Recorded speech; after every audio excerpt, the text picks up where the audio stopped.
we're doing today, and welcome to another video on the Tegiwa YouTube channel. So today is quite an exciting one. We've got Rich behind me now with his K20 swapped EG. So let's jump straight into it. So Rich, let me just focus you in. So introduce yourself and the car. So I'm Richard, I work for Tegiwa. This is my Civic EG, which I've built mainly as a track car. You know, I've worked here for 3 years now, and we're doing more and more track days.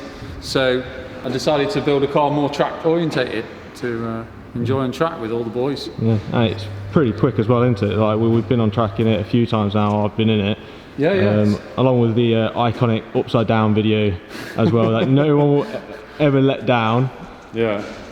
Well, yeah. I mean, it's a K20 swapped car. It's got a short final drive in, so it's running a 5.4 final drive, and helical diff. Quite a lot of trick parts on it. Usual parts really. Parts which are just simple parts to make a decent performance car.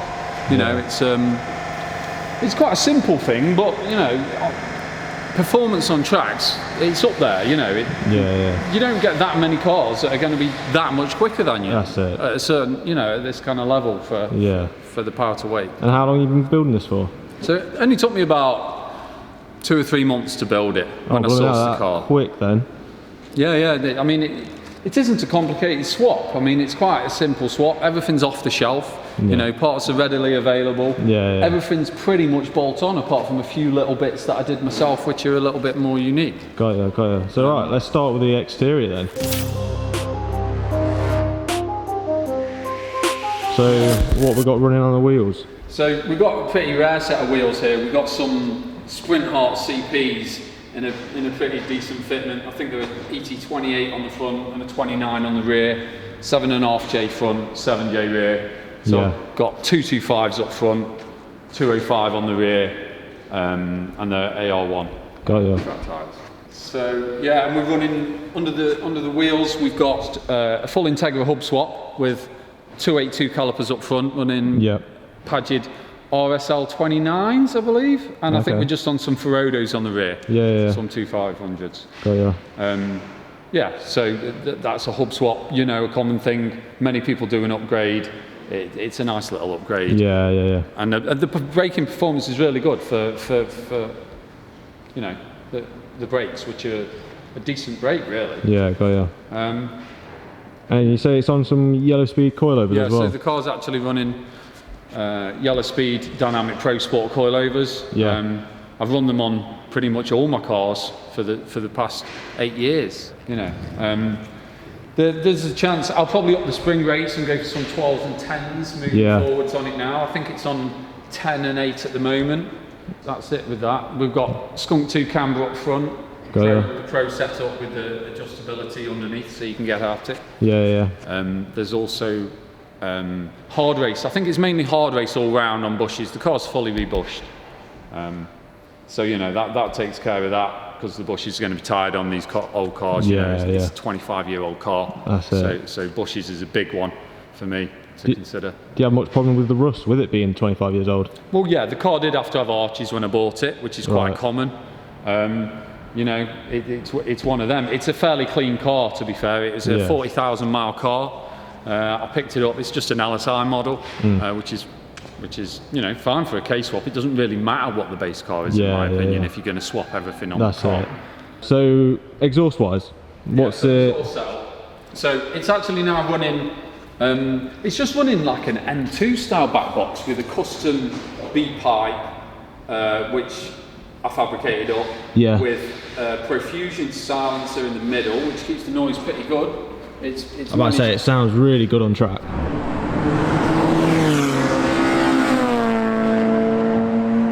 Yeah, it's quite enough on track. I've had no issues. I've not had to use a silencer, which I've got. That's doing the job.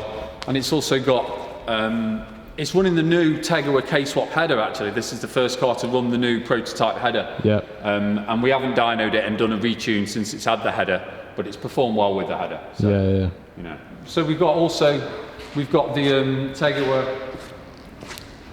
we've got the first prototype Tegiwa EG carbon bonnet as well. That was a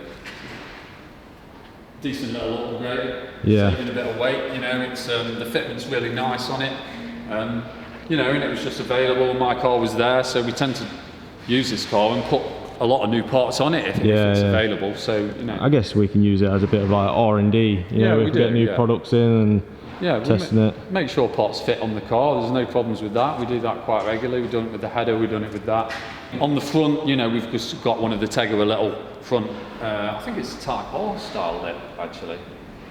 Even though they never made a Type R EG, that's what it's called. Yeah. But we have got a new one going on as well. We've got a new one coming. The first moulding style front lip will be going on that soon. Okay, So that'll be the next thing, and then we might start looking at some aero.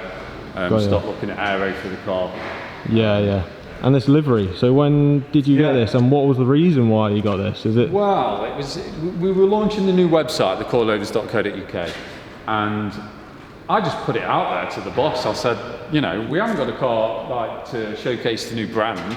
I'm like, my car might work quite well with the colours. We could consider doing a livery for my car. Yeah. And I put the idea out there as a bit of a long shot, really, and then the next few days it was booked in and getting wrapped.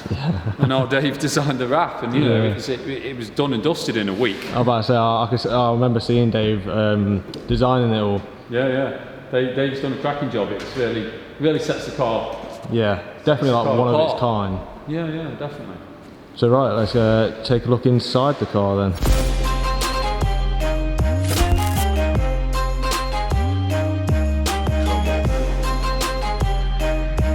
So we haven't got anything too crazy. You know, we've got some Corbu buckets. Some Corbu harnesses. We've got the safety devices 6-point head cage. The main thing you need on track is safety, really, in my opinion. Yeah. So that was a big one for me in this car. We're running personal steering wheel suede. I think it's a 330. Is that Boss kit as well? Yeah. Well, we actually got a bit of a combination here. We've got a HKB hub with a NRG quick release boss. Yeah. So that's a little combination, which is, some people go for that route because what it does is it moves the steering wheel a little bit closer to you. So that can be quite a nice, some people it suits quite well with that, especially if you're quite tall, then you know you want the steering wheel a little bit closer to you. So I kind of find that's the right position. Yeah. We're running some seat mounts, some Tegiwa seat mounts. And then there's not much else really in the interior of it. Yeah. I am looking to do with the shifter at all? The shifter actually. The shifter's a DC5 Revo, so that's the route I went with that, with the under tunnel mount from K20. Okay.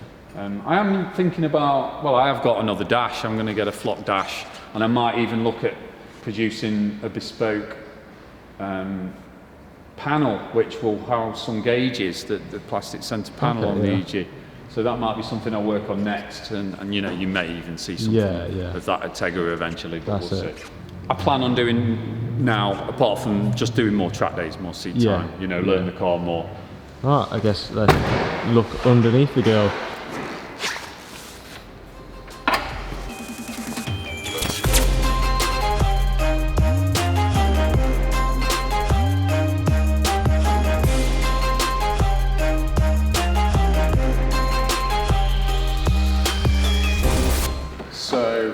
We've just got your pretty kind of standard K20 swap. You know, your usual breathing mods. The car's pretty basic, really. Yeah. You've got the Skunk 2 Ultra intake. You've got a bit of Skunk 2 intake I'm making over here. I'm trying to make some kind of bespoke carbon airbox to house this intake filter. Okay, yeah. Tegiwa throttle body, K-tuned fuel rail setup, a few K-tuned bits here and there, you know, the usual bits you need. So this is quite an interesting little addition that some of you may know about and some of you may not know about.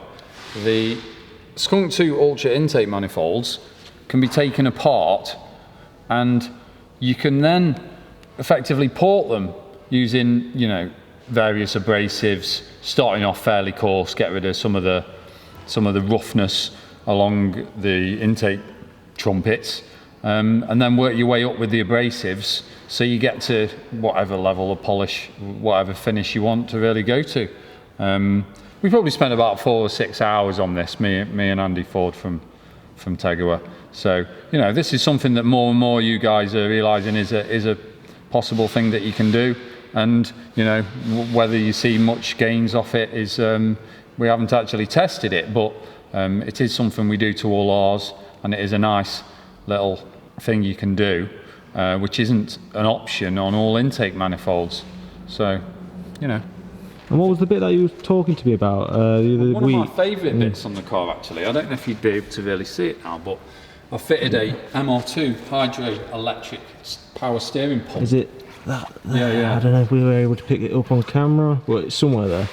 Yeah, so I made a bracket for that, and I worked out with some AN lines, made some, just used AN lines really, and managed to get some relays and whatnot to get that to work as power steering on a switch, so you can switch it on and off, which is quite nice, because a lot of guys who K-swap overlook the fact that you have to delete the power steering, and then the cars to manoeuvre around like everyday driving, it makes them a little bit less fun, in my opinion. You know, the steering's heavy, and it just makes the car not as fun to drive when you just need to move around. So it's nice to have that on a switch as an option to be able to turn your power steering on and off. Got it, yeah. And what power is this making? So it was actually initially dynoed at 240. Right. So, you know, it's in that kind of figure. Different dyno, different day. Yeah. It depends, but it's around that figure. I reckon there's a little bit more to be had out of it with a few little tweaks and a few little issues to address. We might be pushing towards 250 on a good day. On a dyno. Which doesn't sound a lot, but the weight of the car. Yeah, the car's probably around 950, I would have thought. So it just flies, doesn't it? Yeah, and with the short final drive, with the 5.4 final drive, you know, the car really moves. It really comes to life, you know. Yeah. It's, I mean, what did we do? I did a draggy run the other day, so I managed to get 5.5 seconds 0 to 60. Okay. So it's not bad for an NA car. Yeah. You know. That's it. Yeah. It does what I need, to be honest. It's pretty much there for the level of what I'm driving at. That's it. Yeah. I don't need to chuck parts and parts at it. I need to drive the car now. Yeah. That's it. And when you get to that stage, you'll be able to add extra parts if necessary. And yeah, of course. I mean, we've got a whole warehouse full of parts there. It's just, you know, there's little bits here and there. You'll always find something, but, you know, how long's a piece of string? That's it. Leave it where you want. It's about enjoying the car as well, you know. So. Yeah. Right, so shall we get her up on the ramps and then see what's underneath?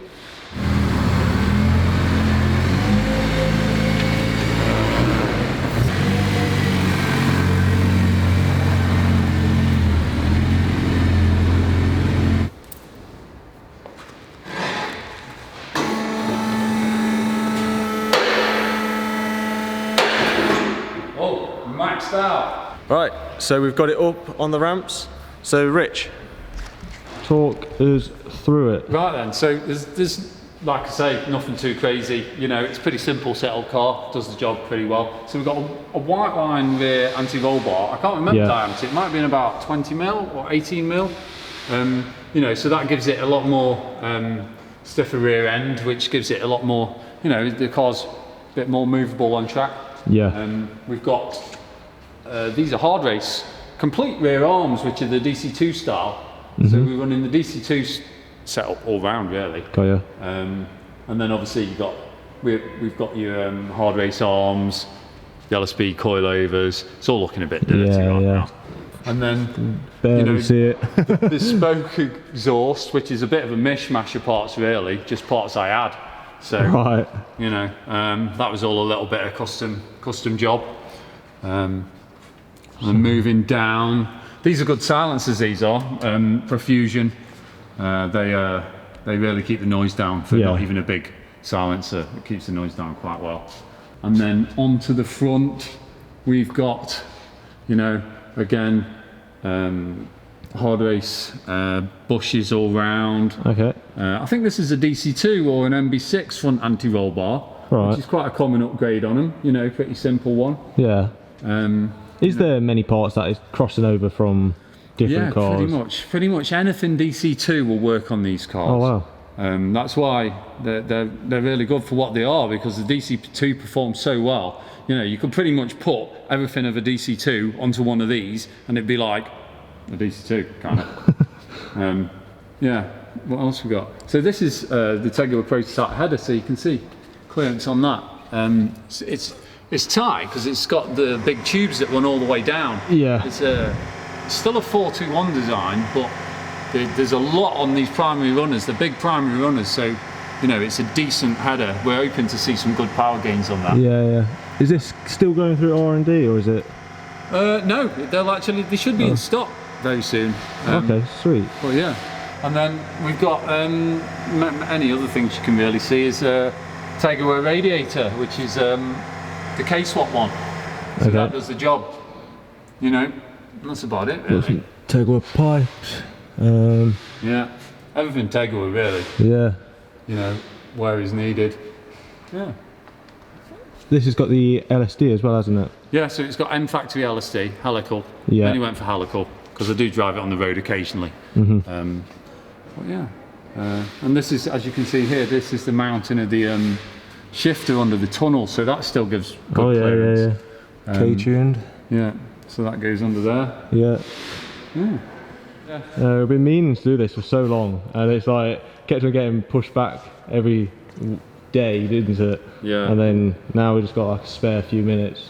Yeah, just have a look at the car. You know, it's just an example really of a simple chassis done with fairly decent parts. You know, decent quality parts, which are, you know, there's so many different parts available. You know, you could go many routes. Yeah. Many different engines as well. But this is just an example of a K-series, you know, in an EG chassis, done to, you know, reasonable budget, which it can perform well on track. Yeah. You know, and keep up with some of the fast boys as well. Yeah, well, you might see a little bit of footage of, you know, me going around and doing a few laps now. Yeah. You know. And going into the gravel now.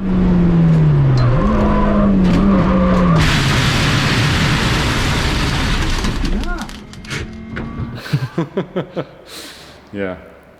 Use your hour of that. Yeah. That's it. But yeah, right, let's wrap it up. So yeah, I want to thank you all for watching. Be sure to subscribe and like the video if you enjoyed it, and I'll see you all in the next one. You want to say bye, Rich? Bye. Everyone's so awkward when I say that. Brilliant.